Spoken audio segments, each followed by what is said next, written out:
Nothing is really faster than the speed of light, let me explain. For instance, the expansion of the universe itself is literally expanding. Because of that, galaxies move away faster the further away they are from us, because their recessional velocity is proportional to their distance. So galaxies are more accurately spoken to be galaxy clusters, which means universe is twice as far are receding away from us twice as fast.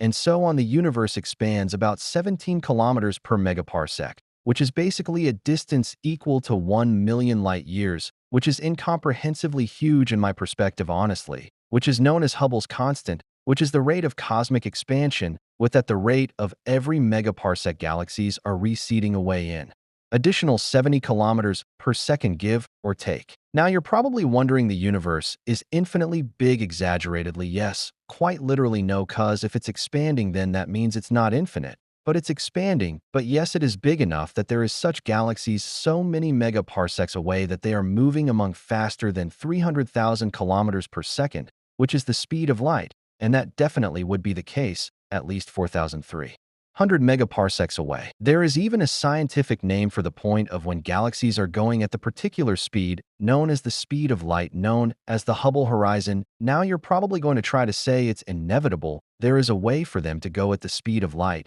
But let me shoot you down before you get a chance to say that. You are obviously outstandingly wrong if you assess Einstein's theory about relativity, that nothing in a vacuum can travel than light. That's the law of nature for a lot of important reasons, but special relativity only applies locally for things going through space. So to be accurate in the statement, be better off or saying nothing can travel through space faster than light. Because the universes we are speaking of are not actually moving, but they are indeed moving away from us. So you're probably being confused now because it's moving, but it's not. That is easy to explain. It's obvious that the objects in question are not being moved through space. It's the space between us and them that is expanding, with that they have no choice but to move along with the spatial vacuum that they reside in, with that it's the scale factor of the universe. It's continuously growing, which basically is ever increasing, while the galaxies themselves, the objects in question, are not even moving. Their recession from us is moving with space. They're not independently moving with any orbit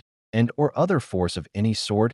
It's just the expansion of the universe. So that means the speed limit of existence is not being broken. But I know you're probably going to keep shooting me down best as your ability, but I already got that covered too. Now you're going to say the expansion of the universe is moving faster than light. But you're wrong yet again. You obviously can't compare the expansion of the universe to speed at all. It don't really have a speed, because speed is really actually defined by distance over time. Cosmic expansion is quantified by distance over time over distance, which basically simplifies to 1 over time. That's not even speed, that's just the definition of a frequency, which in this context would be thought of as a speed per unit distance, if that makes any sense. Now, just to support this, I'm going to go on Google and ask Google. You can also do the same, but this is what Google tells me. According to Einstein's theory of relativity, nothing with mass can travel faster than the speed of light, approximately 300,000 kilometers per second, then basically breaks it down under the speed of light as a universal limit, and mass and speed of light, massless particles hypothetical to Schoen's causality and the Big Bang expansion.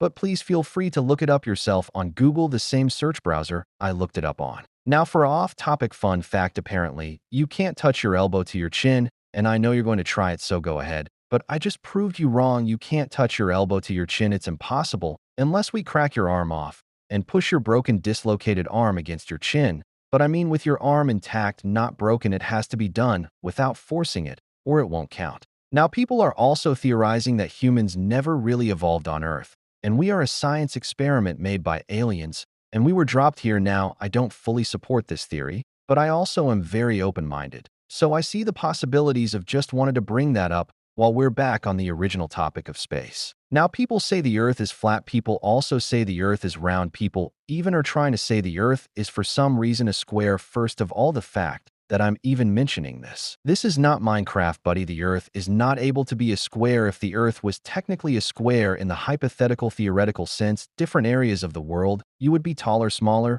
or even have a different voice box set up. Basically, that's because the gravitational pull is making it so when you grow in certain areas, you're bigger or smaller. But the Earth is also not flat because you're going around the world, quite literally going around the world, Like say, I take a worldwide flight that goes all the way around the world, you will yes make it see like you're going straight, but that's just gravity physics and your visualization. Basically what I'm saying is yes, you look like you're going straight, but you're really going into a big circle. Now you know about the South Pole and North Pole, the two important cold areas, the South Pole being known for its historical thing called Christmas, and the North Pole being, well, the polar opposite of the South Pole. Those are basically two important locations due to the fact of gravitational value. And that's basically why every globe, if you go into a school, the little globe on the stand is always being spun around. And it has been spiked through the middle from the South to North Pole. The North and South are basically the head and feet of the world, if that makes any sense. Now, technically, the world is not round. The world is not flat or square. It is just a rock. It's a bunch of shapes, even more shapes than a dodecahedron. Now, the dodecahedron is a 3D shape in question that has a lot of sides to it. But the world is not flat, and it's not round. Technically, yes, it is round due to the ozone layer and the sky that makes it. It's probably round white type look. But that's only a special air pocket outside of space. There's no air, which means we basically live in an air pocket, and that air pocket is basically a big ball of dirt, rock, and other minerals and substances. This also points out to mountains, hills, and all the other things we build onto it, or things are already therein. Land formation, making the point that no, it's not technically round, square, or any of that. It's just a ball of dirt with an air pocket surrounding it.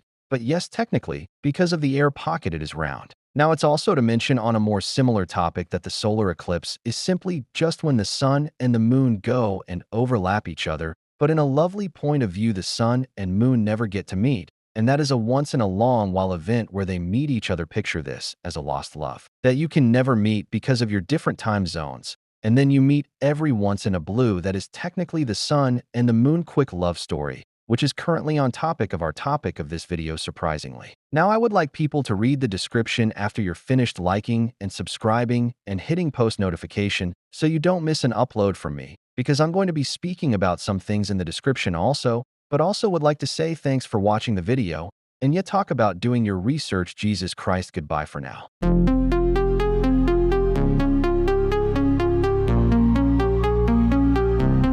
Look at what they made. Is this what they call glory, mother? You still believe they're the hero of the... Well, hello there, my friend. It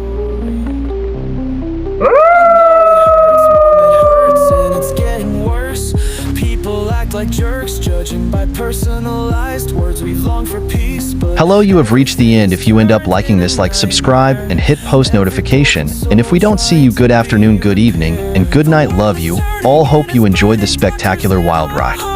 Broken me from the start. I've been fighting this endless war, trying to find where I belong here.